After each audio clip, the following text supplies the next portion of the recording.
Hello everyone, this is Crota giving you Game 3 in a series between StarTale's KingKong and, last time I checked, Evil Genius's Puma. Here on Tal'darim Altar, we have KingKong spawning as the pink Zerg over here at the 8 o'clock position. Meanwhile, we have Puma spawning as the blue Terran. Terran versus Zerg. And this is promising to be a pretty interesting matchup. Game 1 and Game 2, very, very interesting games. Game 1, Puma opening up with a stim timing push with an SCV essentially all in, able to take the victory. Puma in Game 2, not having enough scouting information, scouting in the wrong direction, not catching the fact that his opponent went for an early layer and didn't have enough missile turrets in time in order to handle a swarm of Mutalisks that was able to just trade blows. Baneling's also doing a good job of neutralizing Marines that were inside his own base, and now the series is evened up. Game 3 in a best of 3 series where everything now comes down to this. We're going to see pretty much standard play, I think. Nothing too out of the ordinary so far being revealed. A supply depot being built on the front door. Behind the mineral patches instead of the front door.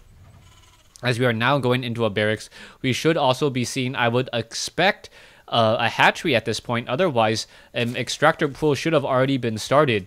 As we are now going to see a drone or two drones make their way out. One drone will be able to easily scout or just be able to build up and go into a hatchery so early in the game. Nothing's really going to stop it. Meanwhile, another drone now scouting out on the far side of the map. But this overlord will slowly make its way in and reveal this location as well. Now, Puma does not have a refinery yet, so he may either be going for a more barracks, or he could be going for that command center, an early command center for a more macro style of play, upgrading to an orbital command there, and now perhaps building a supply depot down over here in just a moment. I believe the Overlord, will he spot it? Oh, the Overlord does not actually spot the SCV making its way out, so this is going to be interesting.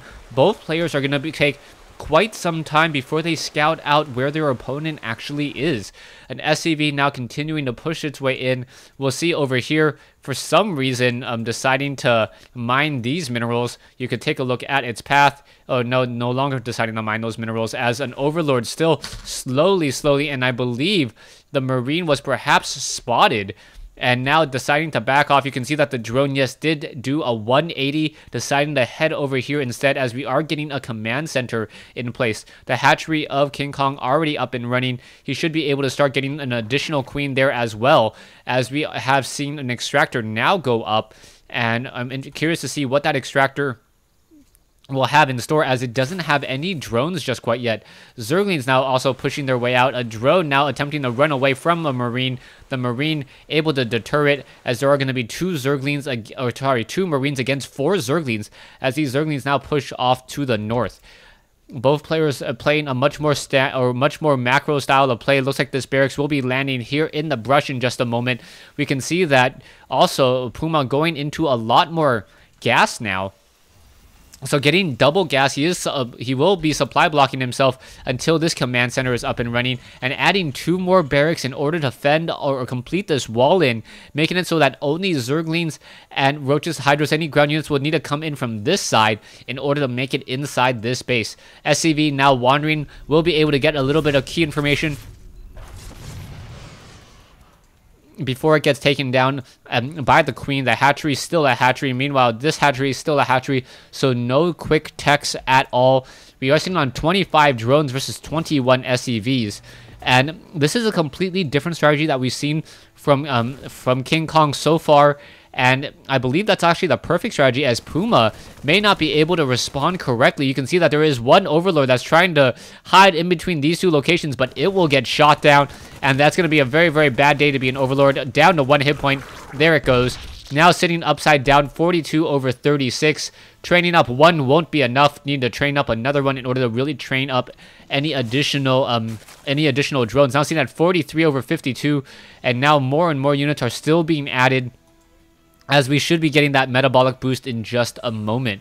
There are rocks over here, so these rocks are going to be cleared up by the Zerglings, as this will be a full 3rd base.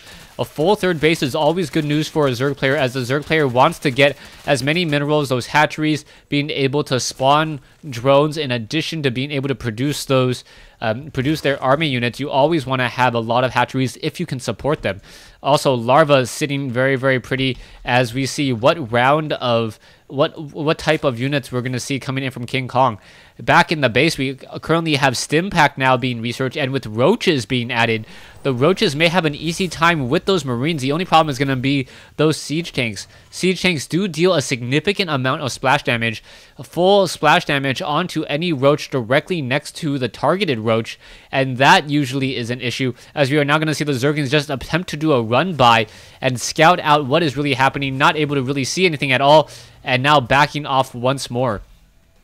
He does see that there is, in fact, a bunker there. A siege tank may siege up as well. It needs about another 12 seconds or so in order to finish up, and that one shot per kill is not unlikely. You can see the Baneling's Nest now being added over here, so curious place for some of those tech buildings, as we are now getting in another extractor as well. The Zerglings still wandering around and trying to figure out if it can poke apart this marine tank army. 50 drones, 39 SCVs, Zerglings engaging, and now just getting absolutely destroyed by the couple of marines and tanks bringing up the rear. 1 queen, 2 queens are in play. We are taking the T2.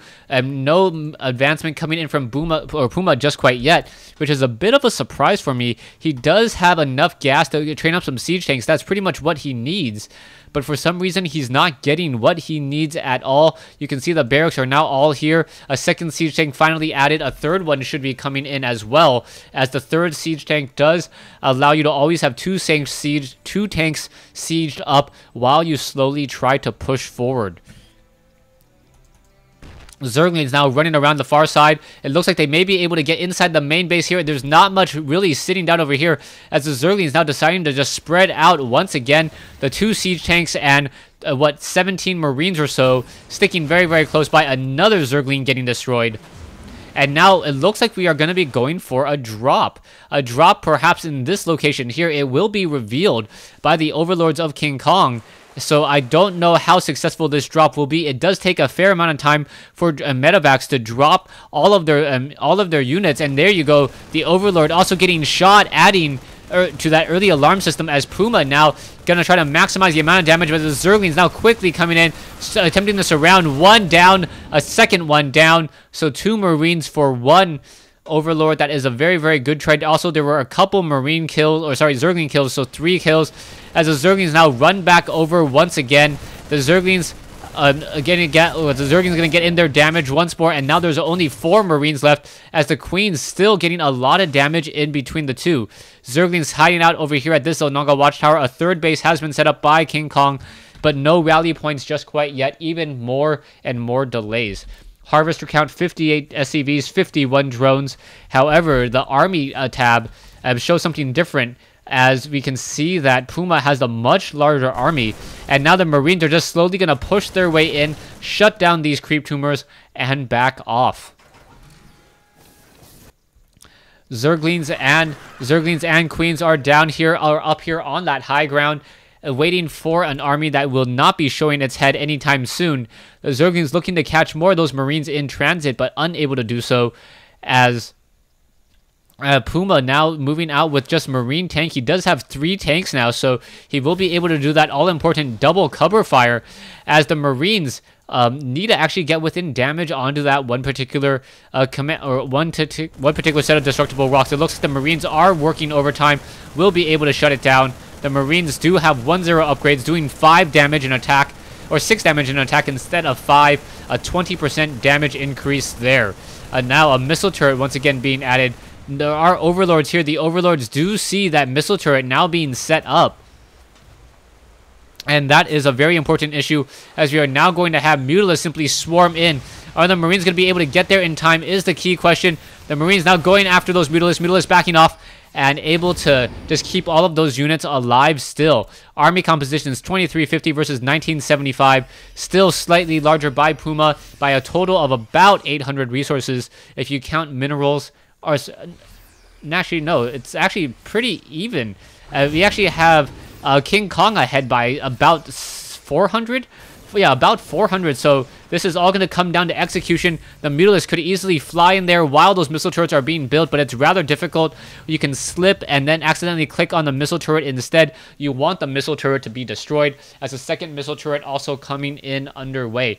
A macro hatch or a hidden expansion hatch over here at the 1 o'clock starting location, as a medevac now looking to see what it can do. He does not know about this one hatchery over here, so it will pass by and perhaps reveal the strategy to KingKong. And you can see that the medevac is actually going to get within range. And oh no, not within sight range. The Puma does spout to the hatchery, but the hatchery does not spot Puma there, as the Banelings are now once again going to roll in.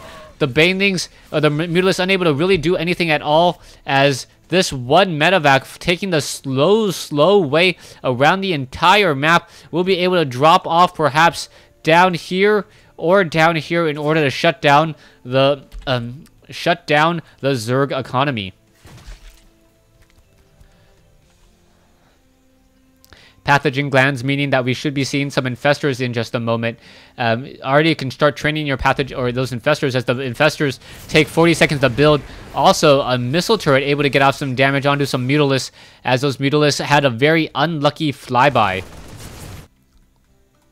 Baneling still hiding off over here as well, as the Zerglings now continue to run rampant, and we are going to have a drop here. So Puma, catching this hatchery, will be able to shut it down rather easily. With just 8 Marines, the Broodling's now going to swarm out, but the Broodling's more than enough to handle the Marines more than enough to handle a couple handful of Broodlings there, as the siege tanks, Marines, and medevacs once again are rolling out, looking to deal enough damage to perhaps get the GG. And I believe Puma has a larger standing army. Yes, he does have the larger mineral army, but still behind in terms of gas. Production tab shows that there are a lot more Marines. Medevacs also being joined in on the fight, so it's going to be 4 medevacs, enabling them to be able to drop play as well. And Puma perhaps is going to be almost everywhere at once with these units. You can see a siege tank now coming down. It will start to siege up, finishing off this low ground spine crawler here. Gonna get a lot of damage, and now trying to drop up in on the high ground as well, with the Zerglings getting in so much damage. Mutalisk now also taken down as well. Is it gonna be enough, as the Marines fighting down and taking down that sea of Mutalisk there? Down goes another Mutalisk, as things are not looking good for KingKong. KingKong and Zergling now trying to swarm in once more. It looks like the Banelings will finish off the rest of these siege tanks. No, unable to do so. So Puma really finding his groove here after shutting down at least one of the hatcheries and one of the overlords, able to get even more damage. And now the Zerglings are just trying to constantly deal with these with this mass marine army that's in the center portion of the field. These mass marines army so deadly. You really need an infestor to try to slow them down, as the infestor does deal a lot of damage. As you can now see, another hatchery or another layer has been destroyed, and I believe this will be the GG in just a moment. Puma playing very impressive games every time that I've seen him so far, and I believe this will be the end of StarTale's KingKong. Another scanner sweep reveals more Zerglings just trying to slowly push, being very smart to use the scanner sweep in order to make sure that there is nothing there. If there was something there, that is a lot more difficult to try to... if there was like more units there, it'd be much more difficult to try to push into this location. And now more spine crawlers getting taken down as well. The Marine's going to finish off the infestors. The infestors unable to get off a neuroparasite, and there goes another infestor. And yeah, I believe the GG has to be coming in soon. Yeah, so there's the GG coming in from StarTale's KingKong. Thanks for watching. Thanks for listening.